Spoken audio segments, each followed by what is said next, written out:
കർണാടകക്കാരുടെ ഏറ്റവും പ്രിയപ്പെട്ട egg rice ആണ്. അപ്പോൾ അതെങ്ങനെ തയ്യാറാക്കാൻ നോക്കാം. വെളിച്ചെണ്ണ വെച്ച് കൊടുക്കാം. ഒരു സവോള മുറിച്ചതിട്ട് കൊടുക്കാം കേട്ടോ.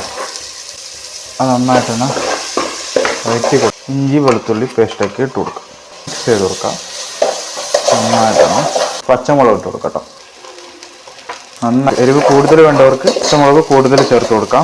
മുളക് പൊടി ഇട്ട് കൊടുക്കാം. 2-2.5 ടേബിൾ സ്പൂൺ, 1/2 ടേബിൾ സ്പൂൺ കുരുമുളക് പൊടി കൂടി ഇതിനുള്ള ഉപ്പിട്ട് കൊടുക്കാം.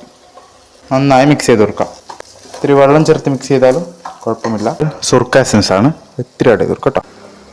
എന്നിട്ട് നന്നായിട്ട് തന്നെ മിക്സ് ചെയ്ത് കൊടുക്കാം. ഇപ്പോൾ നല്ലൊരു മണം വരും. മാത്രവുമല്ല ഞാനിവിടെ 3 മുട്ട പൊട്ടി ചേർക്കുന്നുണ്ട് കേട്ടോ. ആദ്യം ലോ ഫ്ലെയിമിൽ തന്നെ ഒന്ന് മിക്സ് ചെയ്ത് കൊടുക്കാം.